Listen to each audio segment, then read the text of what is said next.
5 দিনীয়া অসম বিধানসভাৰ শীতকালীন অধিৱেশনৰ অন্তিম দিনৰ অন্তিম মুহূৰ্তত 6 জনগোষ্ঠীৰ জনজাতিকৰণক লৈ গঠিত মন্ত্ৰী গোটৰ প্ৰতিবেদন দাখিল কৰিলে চৰকাৰে কিন্তু এই লৈ কোনো আলোচনা বিধানসভাত নহল তাৰ পূৰ্বৰ দিনকেইটাত দুখনমান গুৰুত্বপূৰ্ণ বিধেয়ক উত্থাপন কৰা হৈছিল যদিও সদনত সুস্থ আলোচনাৰ পৰিৱৰ্তে চলিল মুখ সুপতিহে কি শাসক কি বিৰোধী কি ৰাজপথৰ পৰা বিধানসভা পোৱা বিধায়ক সকলো নামি পৰিল কথাৰ কটাকটি অশালীন তথা ব্যক্তিগত আক্ৰমণ প্ৰত্যাক্ৰমণ অসাংবিধানিক শব্দ বাক্যৰে পৰস্পৰক তাচ্ছিল্যৰে নিজকে সৰব বিধায়ক বা মন্ত্ৰী ৰূপে প্ৰতিপন্ন কৰাত বহু বিবাহ প্ৰতিৰোধ চাহ শ্ৰমিকৰ ভূমিৰ অধিকাৰ আৰু জনজাতিকৰণ সন্দৰ্ভত চৰকাৰৰ মন্ত্ৰী গোটৰ প্ৰতিবেদন দাখিল কৰা হ'ল সকলো সামৰি আজিৰ পলিটিকাৰ বিষয়বস্তু নিৰ্বাচনী ললিপপ আৰু অন্যান্য আজি জনগোষ্ঠী অধিকাৰ দিয়াৰ প্ৰশ্ন হিচাপে উপলব্ধ নকৰিব আজি ফটো আমি নকৰিব প্ৰণৱ বৰুৱে যেতিয়া কেৰাচিন তেল লৈ আত্মহত্যা কৰিছিল মাটিৰ কাৰণে অখিল গগৈৰ লগত কেৰাচিন তেল দিব লাগিছিল নে নাই আজি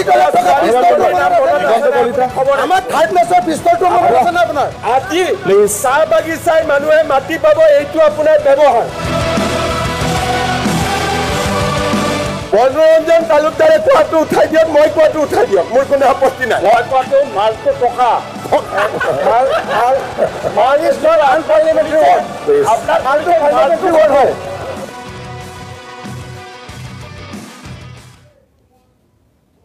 ছয় জনগোষ্ঠীৰ জনজাতিকৰণৰ দাবীৰে ৰাজ্যত জ্বলি উঠিছিল 2026 বিধানসভা নিৰ্বাচনৰ পূৰ্বে দাও দাওকৈ জ্বলি উঠা জনজাতিকৰণৰ দাবীৰ জুইকুৰাত চৰকাৰে পানী হিচাপে ব্যৱহাৰ কৰিলে মন্ত্ৰী গোটৰ প্ৰতিবেদন চৰকাৰে গঠন কৰা 3জনীয়া মন্ত্ৰী গোটে বিধানসভাৰ শীতকালীন অধিৱেশনৰ মাজতে প্ৰথমে দাখিল কৰিলে প্ৰতিবেদন কেবিনেটত কিন্তু প্ৰতিবেদনখন 5 দিনীয়া অধিৱেশনৰ অন্তিম দিনটোৰ শেষ মুহূৰ্ততহে দাখিল কৰা হ'ল বিধানসভাত আলোচনাৰ দাবী কৰিলে বিৰোধীয়ে কিন্তু অধ্যক্ষই নিদিলে অনুমতি Maranaya Adhyaksh Mahoday, my report of the committee of group of ministers to examine and suggest on the different aspects of reservation of 6 communities in the state. Pratibedon khon sadanot dakhil korilu. Sir, ekhono opor alochona hobo niki sir? Ekhono opor alochona hobo lage. Na lage eta ami alochona bisari bhal lagile sir. Ami alochona bisari sailok next ketiaba ami alochona nokorile. Eta bidhanabhat ami uthaise kiye sir? Bidhanabhat uthaise kiye? ৰাজহুৱা চাই যদি বিধানসভাত উঠাইছে আলোচনা হ'ব লাগিব মহৰ committee আমাৰ নিৰ্বাচিত হ'ব লগা সদস্যৰ সংখ্যা আৰু আবেদনকাৰী প্ৰাৰ্থীৰ সংখ্যা এইটো আলোচনা বিচাৰ শ্ৰী ৰবিৰাম নাৰ্জাৰী কমিটিৰ বাকি আলোচনা কৰিব পালে ভাল লাগিলে সকলো সদস্য হিচাপে আলোচনা হ'ব লাগে ছাৰ আলোচনা হ'ব লাগে আমি কেও আলোচনা কৰিলো সন্মানীয় সদস্যসকল ৰিপৰ্ট এতিয়া দাখিল হৈ হ'ব কোনটো বেচিছত এতিয়া আলোচনা কৰিব পাৰে সবে পঢ়ি লওক আৰু এইটো আমি যদি তেনেকুৱা ধৰণৰ পৰিস্থিতি আহে যে আপোনালোকে এই বিষয়টো আলোচনা বিষয় বুলি ভাবে কাৰণ এইটো গ্ৰুপ অফ মিনিষ্টাৰৰ ৰিপৰ্ট আমাক কনসাৰ্ন হোৱাৰ কাৰণে সবকে জানিবলৈ উত্থাপন কৰিছে এইটো ওপৰত আলোচনা হয় আমি একো কৰিব নোৱাৰো অলৰেডি ৰিপৰ্ট পঠাইছে আমাৰ জনজাতিকৰণৰ ওপৰত আলোচনা লাগে স্যাৰ কথা নহয় আমাৰ জনজাতিকৰণৰ ওপৰত আলোচনা লাগে স্যাৰ ৰিপৰ্ট লে মাত্ৰ জনজাতিকৰণৰ ওপৰত আলোচনা লাগে স্যাৰ পিছত কথা পাতিব পাৰিব বিধানসভাত মন্ত্ৰী গোটৰ প্ৰতিবেদন কোনোবাই পঢ়িবলৈ পালে কি নাপালে লগে লগে ফটকা ফুটিল শিৱসাগৰৰ ৰাজপথত আনন্দ উল্লাস তাই আহোম জনগোষ্ঠীয় সংগঠনৰ প্ৰতিবেদনত কি আছে সেয়া কোনেও পঢ়াৰ সুযোগ নোপোৱাৰ যুক্তি দি বিধানসভাৰ অধ্যক্ষই অগ্ৰাহ্য কৰিছিল বিৰোধীৰ আলোচনাৰ দাবী অধ্যক্ষই নিজেই কৈছিল ৰিপৰ্ট দাখিলে হৈছে কি আছে আমি ভালকৈ গমেই পোৱা নাই পিছত কেতিয়াবা আলোচনা কৰিম কিন্তু শিৱসাগৰত উৎসাহে পাৰ ভাঙি গ'ল আবতৰীয়া দীপাৱলী মুখ্যমন্ত্ৰীক ধন্যবাদ জনাই শেষ কৰিব নোৱাৰিলে তাই আহোম সংগঠনৰ নেতাই আনকি দিল্লীৰ সংসদৰ শীতকালীন অধিৱেশনৰ সময়তে অসমৰ 3 মন্ত্ৰীৰ প্ৰতিবেদনৰ আধাৰত জনজাতিৰ মৰ্যাদা পোৱাৰ আশা একাংশ তাই আহোম নেতাৰ আমি হুদুত সন্থাৰ তৰফৰ পৰা মাননীয় মুখ্যমন্ত্ৰী হিমন্ত বিশ্ব শৰ্মা ডাঙৰীয়াৰ লগতে সমগ্ৰ অসম চৰকাৰখনক আমি ধন্যবাদ জ্ঞাপন কৰিছো যেহেতু বহু আকাংক্ষাৰে আমি বাট চাই আছিলো যে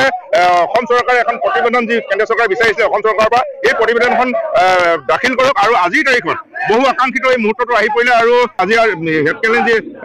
বিধানসভা অধিৱেশন আছিলে এই অধিৱেশনত ৰণোজ পেগু ডাঙৰীয়াৰ নেতৃত্বত গঠিত মন্ত্ৰী গোটে আজি এই প্ৰতিবেদন দাখিল কৰিলে আমি আশা ৰাখিম এই প্ৰতিবেদন ধনাত্মক হওক এই প্ৰতিবেদনৰ ভিতৰত কি আছে সম্পূৰ্ণ ডিটেইলছ আমি এতিয়ালৈকে যদিও গম পোৱা নাই, কিন্তু আমি সম্পূৰ্ণ চৰকাৰখনৰ ওপৰত হিমন্ত বিশ্ব শৰ্মা ডাঙৰীয়াৰ ওপৰত আমাৰ সম্পূৰ্ণ আস্থা আৰু বিশ্বাস আছে যে এই 6টা জনগোষ্ঠীক জনজাতি মৰ্যাদা প্ৰদান কৰিব পৰাকৈ এই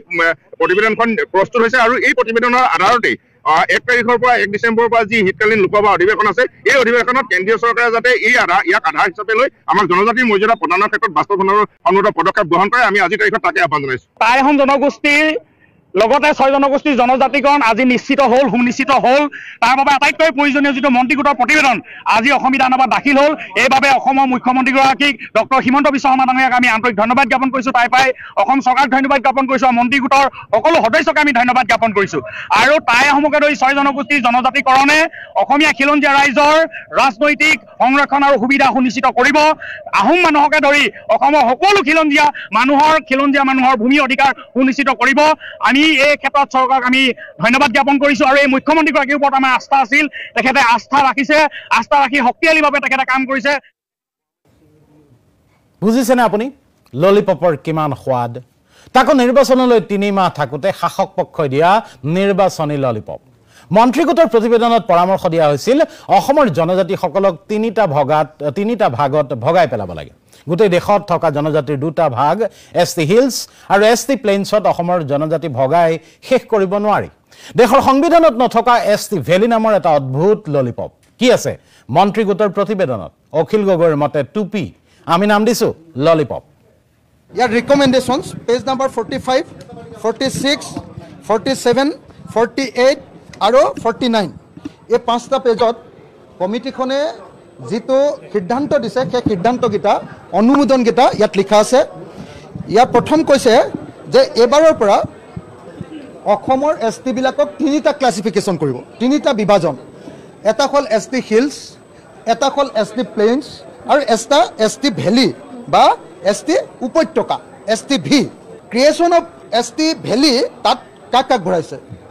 ST ভেলীত 4টা কমিউনিটিক ভৰাইছে। ST ভেলী বা ST ভি মানে মই ভুৱা বুলি ক'ব খুজিছোঁ, কাৰণ যিটো ভাৰতৰ সংবিধানত নাই সেই তেনেকুৱা ধৰণৰ এটা ভেলী উলিয়াই দিছে ইয়াতে। যিটো ভাৰতৰ সংবিধানত আছে ST হিলছ আৰু ST প্লেইনছ, এতিয়া নতুনকৈ এটা গ্ৰুপ দিছে আৰু আশা প্ৰকাশ কৰিছে যে কেন্দ্ৰীয় চৰকাৰে কথাটো বিবেচনা কৰিব। আৰু এই ৰিপৰ্টটো কৈছে যে এই ৰিপৰ্টটো এটা ইণ্টাৰিম ৰিপৰ্ট, এই ৰিপৰ্টটো এটা অস্থায়ী ৰিপৰ্ট, এইটো শেষ সিদ্ধান্ত নহয়।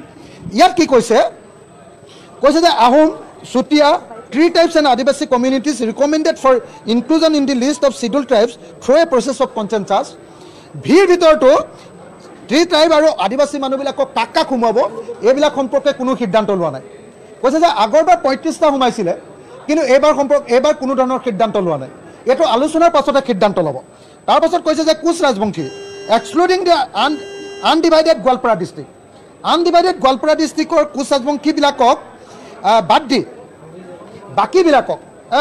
বাকীবিলাকক অসমৰ বিভিন্ন ঠাইত বা BTIDত থকা যিবিলাক আছে সেইবিলাকক ভিৰ ভিতৰত পেলাইছে। কিন্তু পুৰণি যিবিলাক আমাৰ গোৱালপাৰা জিলাৰ কোচ ৰাজবংশী আছে, যিবিলাক BTIDৰ ভিতৰত নপৰে, BTIDৰ বাহিৰত পৰে, তেওঁলোকক ST আপোনাৰ প্লেইনছতে ভৰ্তি কৰি দিছে। ST প্লেইনছত ভৰ্তি কৰিছে 3টা, মৰাণ, মটক আৰু কোচ ৰাজবংশী। যিটো মই আকৌ কৈ দিছোঁ, Koch Rajbongshi of the undivided Goalpara district provided an NOC is issued by BTC in respect of the BTC part of the undivided Goalpara district. BTC অকমান গোৱালপাৰা জিলাৰ অকমান অঞ্চল BTCত পৰে, অকমান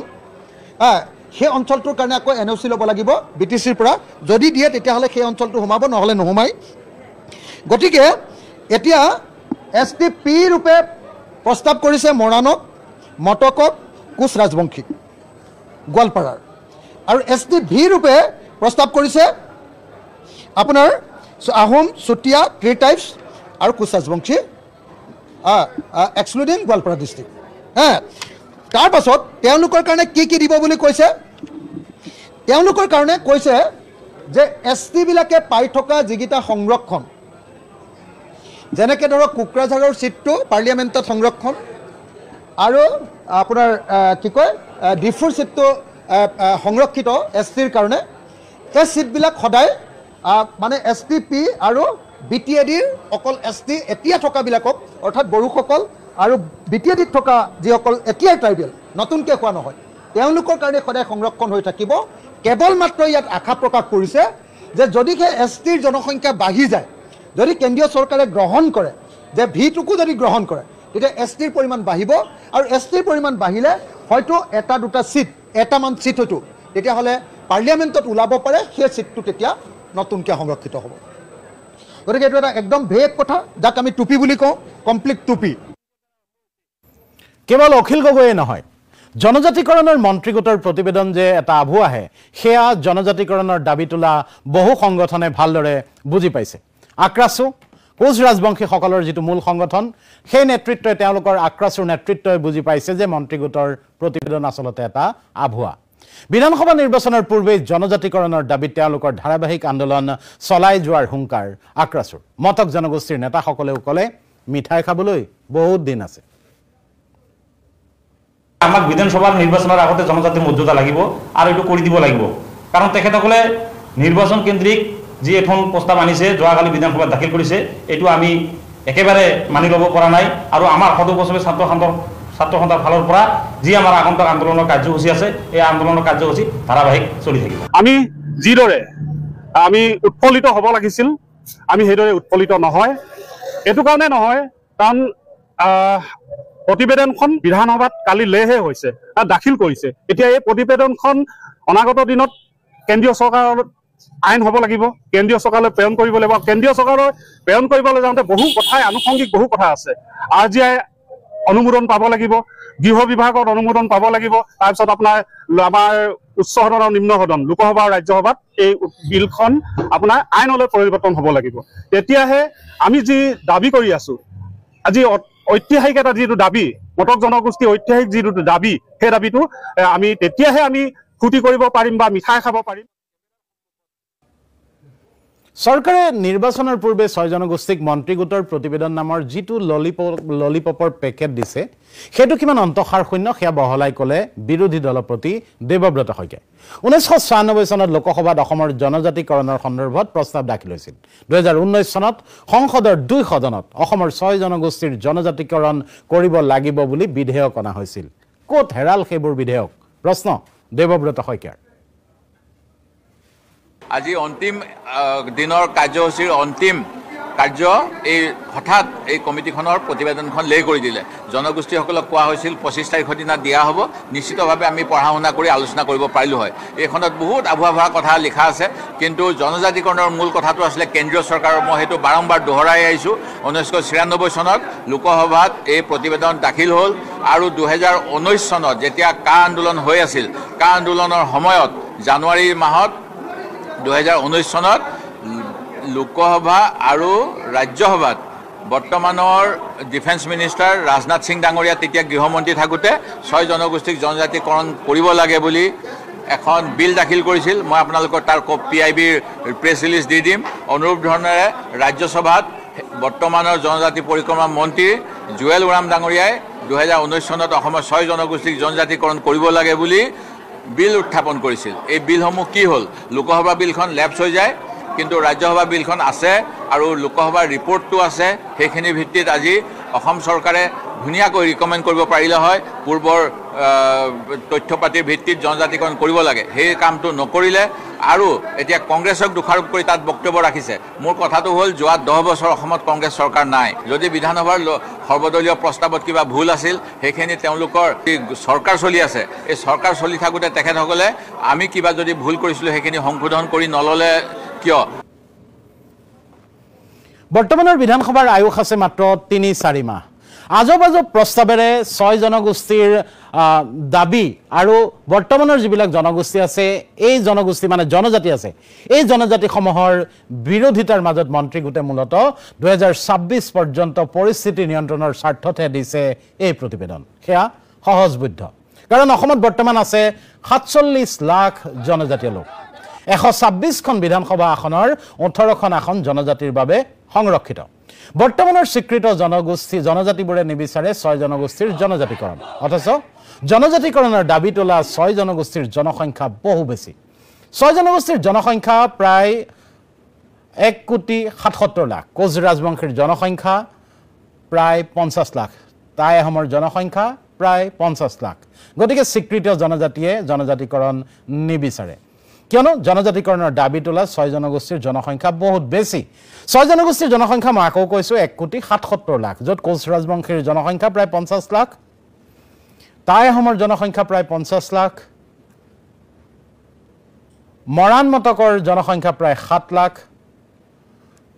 চুতীয়াসকলৰ জনসংখ্যা 15 লাখ চাহ জনগোষ্ঠীৰ 55 লাখ গতিকে বৰ্তমান 47 লাখে পাই থকা জনজাতিৰ খা সুবিধাৰ কোনো পধ্যে ভাগ বটোৱাৰা কৰিব নখোজে জনজাতীয় সংগঠনসমূহে সেয়া স্বাভাৱিক এইলৈ জনজাতীয় দল সংগঠনে দল সংগঠনসমূহৰ সৈতে বৈঠক পাতিও দৃষ্টি আকৰ্ষণ কৰিছে চৰকাৰে এতিয়া জনজাতীয় সংগঠনৰ দাবী আলোচনা হ'ব লাগিব মুখ্যমন্ত্ৰী আৰু কেন্দ্ৰীয় গৃহমন্ত্ৰীৰ সৈতে অসমৰ 6 জনগোষ্ঠীক জনজাতিকৰণ কৰিবলৈ যাওঁতে যাতে বৰ্তমানৰ স্বীকৃত জনজাতিসকলৰ কোনো ধৰণৰ ক্ষয়ক্ষতি নহয় কোনো ধৰণৰ হানি বিঘিনি নহয় আৰু এই বিষয়টো আমি কেইটামান পইণ্ট আমাৰ ফালৰ পৰা আমি উত্থাপন কৰিছোঁ সেইখিনি এটা মডিফিকেশ্যন আনিবৰ কাৰণে আমি কমিটিক দাবী জনাইছোঁ আৰু পৰৱৰ্তী সময়ত আমি মুখ্যমন্ত্ৰী পৰ্যায়তো এটা আলোচনা বিচাৰিছোঁ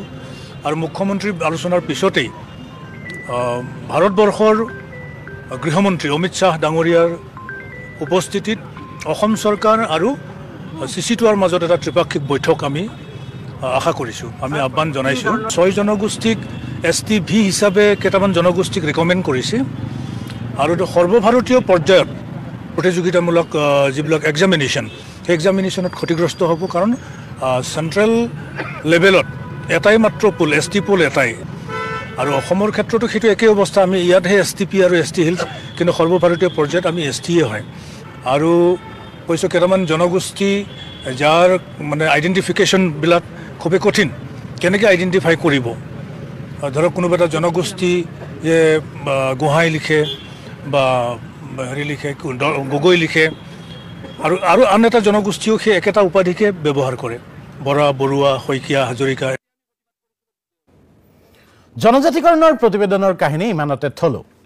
ৰাজ্যৰ 8 শতাধিক চাহ বাগিচাৰ 3 লক্ষাধিক শ্ৰমিকক চাহ বাগিচাৰ লাইনত ভূমিৰ অধিকাৰ প্ৰদানৰ বাবে উত্থাপিত the Assam fixation of ceiling of land holding সংশোধনী আইন 2025ক লৈ চলা আলোচনাত অসম বিধানসভাৰ ইতিহাসত পূৰ্বে নেদেখা পৰিস্থিতিৰ সৃষ্টি হ'ল মুখ্যমন্ত্ৰী ডক্টৰ হিমন্ত বিশ্ব শৰ্মাই ভাষণ দি থকাৰ মাজত অখিল গগৈয়ে মাত দিছিল তাৰ পিছত আক্ৰমণ আৰম্ভ কৰিলে মুখ্যমন্ত্ৰীয়ে মুহূৰ্ততে বিধানসভাত লাগিল হুলস্থুল কোন কাৰ হত্যাকাৰী কোন জিন্দাবাদ কোন মুৰ্দাবাদ ওলাল কেৰাচিন ওলাল পিস্তল আদি বিভিন্ন প্ৰসংগ মই ভাবো ভাস্কৰ বৰুৱাই নিজৰ বাগিচা কেইখনত প্ৰথম ইস্তফা দিব কাৰণ বিধানসভাৰ সদস্যসকলে আদৰ্শ বিধায়ক আপোনাৰ কিখনো কৰিব মোৰ বাগিচা থাকিলে কৰিব আপোনাৰ তিনিখন চানমাৰি আজি কমসে কম আপোনাৰ আজি চাহ জনগোষ্ঠী অধিকাৰ দিয়াৰ প্ৰশ্ন হিচাপে উপলব্ধ নকৰিব আজি ফটো আমি নকৰিব সব সময়তে পাতি থাকে কাৰ্বি আংলঙৰ দখল কৰা মানুহ আপুনি কমসে কম নকৰিব কাৰ্বি আংলঙৰ মুক্ত কৰিব ওলাইছে কাৰ্বি আংলঙৰ মাটি দখল কৰা প্লিজ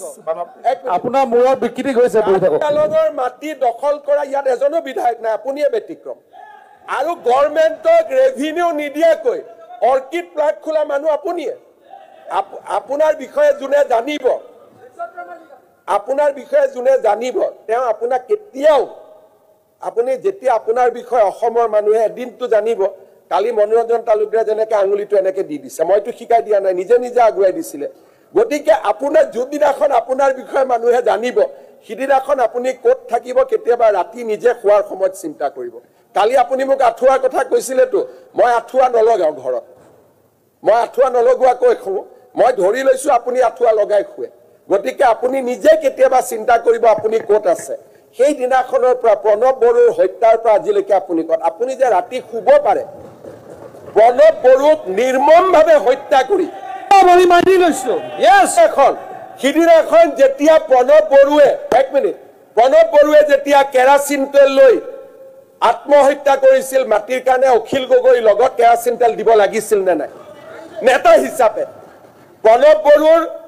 বড়োৰ আত্মাই আপোনাক কেতিয়াবা কষ্ট দিয়ে নে মই নাজানো আপুনি চিন্তা কৰিব আৰু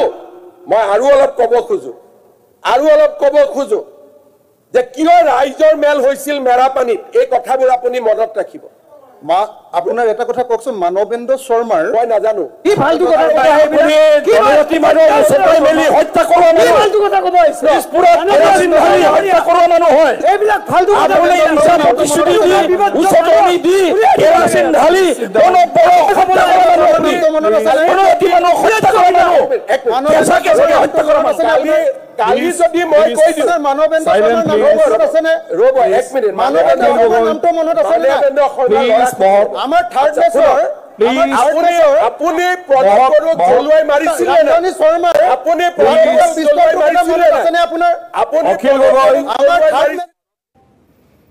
বিপৰীতে আগদিনা অৰ্থাৎ বিগত সপ্তাহৰ বৃহস্পতিবাৰে মুখ্যমন্ত্ৰীয়ে ভাষণ দিছিল বহু বিবাহ প্ৰতিৰোধী আইন সন্দৰ্ভত মুখ্যমন্ত্ৰীয়ে কৈছিল তেওঁৰ চৰকাৰে সকলো নিৰ্বাচনী প্ৰতিশ্ৰুতি পূৰণ কৰিছে অখিল গগৈ মাত দিলে অৰুণোদয়ৰ ধন ৩০০০ টকাকৈ দিম বুলি কৈছিল আপুনি সেই প্ৰতিশ্ৰুতি পূৰণ কৰক এইবাৰ বিধানসভাত হুলস্থুল মনোৰঞ্জন তালুকদাৰৰ মুখৰ এটা শব্দ অখিল গগৈৰ ক্ষেত্ৰত ব্যৱহাৰ কৰি মুখ্যমন্ত্ৰীৰ বক্ৰোক্তি বহি নাথাকিল অখিল গগৈ য'ত অখিল গগৈ থাকে তাত আৰু শত্ৰু নালাগে বন্ধু নালাগে ইমান দিন এইটো মোৰ মূৰত সোমোৱা নাছিলে যে কিবা এটা আৰু অৰুণোদয় কৰিব পাৰি ধন্যবাদ বুদ্ধিটো দি দিলে আপোনালোককো ধন্যবাদ আপোনালোকৰ হাৰা ৰাস্তাটো তেওঁ ক্লিয়াৰ কৰি দিলে আপুনি মানুহটো কাৰ আচলতে মনোৰঞ্জন তালুকদাৰ যে মোৰ এতিয়া মনোৰঞ্জন তালুকদাৰে মাল শব্দটো ব্যৱহাৰ কৰি গৈছে অধ্যক্ষ মহোদয়ে এক্সপান্স কৰা নাই আপুনি মাল শব্দ এটা কৈছিলে অধ্যক্ষ মহোদয়ে এক্সপান্ড কৰা নাই নাই কৰা নাই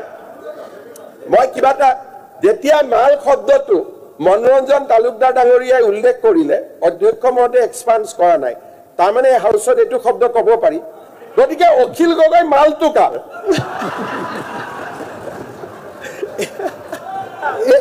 এইটো আপোনাৰ অলপ বিল ষ্টেণ্ডাৰ্ড হৈ গ'ল মই সুধি লৈছো মই আগত আপুনি যেতিয়া চিফ মিনিষ্টাৰ আসনৰ পৰা চিফ মিনিষ্টাৰ আসনৰ পৰা অলপ বিল ষ্টেণ্ডাৰ্ড হৈ গ'ল ঠিক আছে এইটো আপুনি নিজে নিজে উঠাই লওকচোন নিজে নিজে উঠাই লওক দেখিবলৈ অধ্যক্ষ মহোদয় অধ্যক্ষ মহোদয় এক্সপাণ্ড কৰিম বুলি কৈ দিয়ক প্লিজ এইবোৰে আছিল এইবাৰৰ বিধানসভাৰ ফুচুৰি অথবা জনপ্ৰতিনিধিৰ আচাৰ ব্যৱহাৰৰ নমুনা তাৰ মাজতে বিগত সপ্তাহটোত বিধানসভাত দুখন গুৰুত্বপূৰ্ণ বিধেয়ক উত্থাপন হ'ল এখন হ'ল বহু বিবাহ প্ৰতিৰোধী বিধেয়ক 2025 আনখন হ'ল চাহ শ্ৰমিকক ভূমি পট্টা প্ৰদান সম্পৰ্কীয় বিধেয়ক এই দুইটা পদক্ষেপ আদৰণীয় অৱশ্যে বহু বিবাহ প্ৰতিৰোধী আইনখন বিধানসভাত গৃহীত হ'ল যদিও স্বাক্ষৰ কৰিব লাগিব ৰাষ্ট্ৰপতিয়ে আৰু চাহ শ্ৰমিকক ভূমি পট্টা প্ৰদানৰ কামটো অৰ্থাৎ বাগিচাৰ লাইনতে য'ত চাহ শ্ৰমিকসকল বৰ্তমান আছে সেই স্থানত তেওঁলোক য'ত যেনেকৈ আছে এই ভূমি প্ৰদানৰ বিধেয়কখন বিধানসভাত গৃহীত হোৱাটো প্ৰশংসনীয় সামৰিব খুজিছোঁ আজিৰ এই অনুষ্ঠান পলিটিকেল লেটছ টক আদাৰৱাইজ মই মৃগাংক শইকীয়া